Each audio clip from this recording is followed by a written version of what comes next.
एक हफ्ता और चुनाव लेट हो जाता और 4 बारिश हो जाती तो लोग भारतीय जनता पार्टी के नेताओं को उसी कीचड़ में पटक पटक के बता देते कि कैसा विकास किया है। चौधरी साहब की जबान पे तो लगाम है नहीं खुद की। जबान के आगे तो पूरा मैदान होता है, किसी को भी कुछ भी बोल देते हैं। मेरे को बोल दिया था कि चपड़ासी।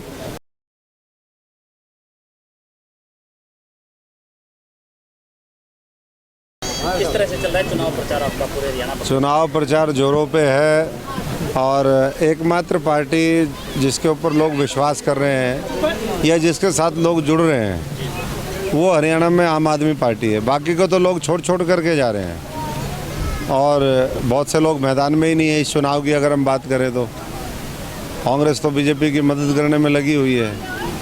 पहले वो छत्तीसगढ़ में जा कर के ये प्लान कर रहे थे कि कैसे राज्यसभा जिताएंगे।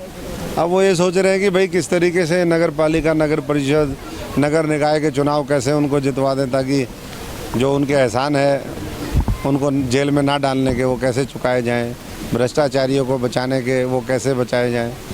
तो हम तो केजरीवाल जी के मॉडल को लेकर के, उनके विचार को लेकर के, उनके कामों को लेकर के वो पूरे हरियाणा में घूम रहे हैं और बहुत शानदार उम्मीदवार वो आम आदमी पार्टी ने दिए हैं जो संघर्षशील हैं और जो जज्बा लेकर के देश प्रदेश के लिए, अपने इलाके के लिए कुछ करना चाहते हैं। यहाँ भी हमारे भाई राजेश मलिक जी हैं, लंबे समय से पिछले 9-10 साल से वो आम आदमी पार्टी के साथ जुड़े रहे। पूरे देश में उन्होंने अपनी सेवाएं दी, किसानों के, मजदूरों के आंदोलन को आगे लेकर के बढ़े। हमारे 4 दूसरे उम्मीदवार हैं, नानकी जी भी हैं, दूसरे और साथी भी हैं। तो मैं समझता हूँ कि हर जगह बहुत ज़बरदस्त रिस्पॉन्स है और चेहरा, चरित्र और चाल चलन देख करके ही लोगों से हम यही कहेंगे कि वो अपने वोट का, मताधिकार का सदुपयोग करें, क्योंकि अगर वोट एक बार दिया तो फिर पछताने के अलावा कोई और बात बचती नहीं है। आज 2-2 बार लोगों ने 14 में वोट दिया, 19 में वोट दिया। आज उनसे जाकर के पूछो कि क्या हाल है। भ्रष्टाचार कई गुना बढ़ गया है। कोई नगर पालिका, नगर परिषद ऐसी नहीं, कॉरपोरेशन ऐसा नहीं जहाँ सैकड़ों करोड़ से लेके हज़ारों करोड़ के घोटाले नहीं हुए। गाँव के अंदर भी यही हाल है। तो भ्रष्टाचार बढ़ा है, महंगाई बढ़ी है, बेरोजगारी बढ़ी है, जातिवाद और सांप्रदायिकता, हिंसा बढ़ी है, दंगे करवाने का प्रयास जगह जगह पूरे देश में जारी है। अडानी अंबानी की सरकार बन के रहेगी। शिक्षा, स्वास्थ्य, इन सेवाओं के ऊपर कोई जोर नहीं है। निवेश यहाँ से बाहर जा रहा है, महंगाई आसमान छू रही है। तो ऐसे में लोग वो जो परेशानी है उसको महसूस कर रहे हैं। और ये तो सरकार ने थोड़े दिन पहले चुनाव करवा लिया। अगर एक हफ्ता और चुनाव लेट हो जाता और 4 बारिश हो जाती तो लोग भारतीय जनता पार्टी के नेताओं को उसी कीचड़ में पटक पटक के बता देते कि कैसा विकास किया है।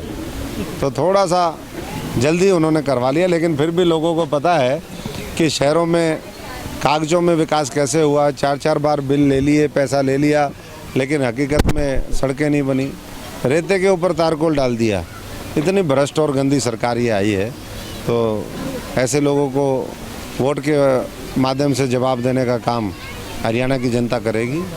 तो सब नशे को लेकर के लगातार सभी प्रत्याशी जो है लगातार कह रहे हैं कि नशे पे लगाम कई काफ़ी मौतें भी रानिया में, काफ़ी मौतें भी हो चुकी है। सिरसा, ओवरऑल सिरसा जिले की बात करें तो काफ़ी नशे का बोलबाला है। मुख्यमंत्री ने भी ये माना अपनी रैली में कि नशे से नहीं, मुख्यमंत्री मानते हैं भ्रष्टाचार है, मुख्यमंत्री मानते हैं बेरोजगारी है, मुख्यमंत्री मानते हैं नशा है, मुख्यमंत्री मानते हैं कि प्रदेश में कानून व्यवस्था ख़त्म है, लचर है। ये सब कुछ मानते, लेकिन मुख्यमंत्री जी करते क्या? करते तो कुछ नहीं है। इसलिए उनको छोड़ देना चाहिए। मानने से नहीं, आपने किया क्या महत्वपूर्ण ये है, और करने की उनकी नीयत लगती नहीं है। वो तो अडानी अंबानी के इशारे पे काम करने वाले लोग हैं, महापूंजीपतियों। ये नशा भी मुद्रा पोर्ट पे देखा नहीं आपने, कितनी कोकीन और हीरोइन पकड़ी गई। ऐसे ही पंजाब, जब वहाँ पर सरकार हमारी आई तब से और ज़्यादा सख्ती हुई, पहले और सख्ती हुई। पिछले 5 सालों में नशा इस हरियाणा के अंदर इतना बढ़ गया है। नशा, अब किसी तरह का नशा कहीं भी आप ले सकते हैं। तो ये नशे पे तो कंट्रोल है नहीं। नशे का एक पैरेलल माफिया और उद्योग वो इन्होंने चला दिया है और भावी पीढ़ियों का भविष्य बहुत अंधकार में डाल दिया। अभी चौधरी साहब कह रहे हैं कि नशे पे पूरी लगाम लगाई जाए, हमारा चेयरमैन प्रत्याशी आज तक क्या कर रहे थे? चौधरी साहब की जबान पे तो लगाम है नहीं खुद की। जबान के आगे तो पूरा मैदान होता है, किसी को भी कुछ भी बोल देते हैं। मेरे को बोल दिया था कि चपड़ासी, मैंने कहा ठीक है भाई, हम तो सारे चपड़ासी, ठीक है भाई, हम तो चपड़ासियों के साथ मिल करके आगे की लड़ाई लड़ लेंगे। हाथ जोड़ लिए हमने तो।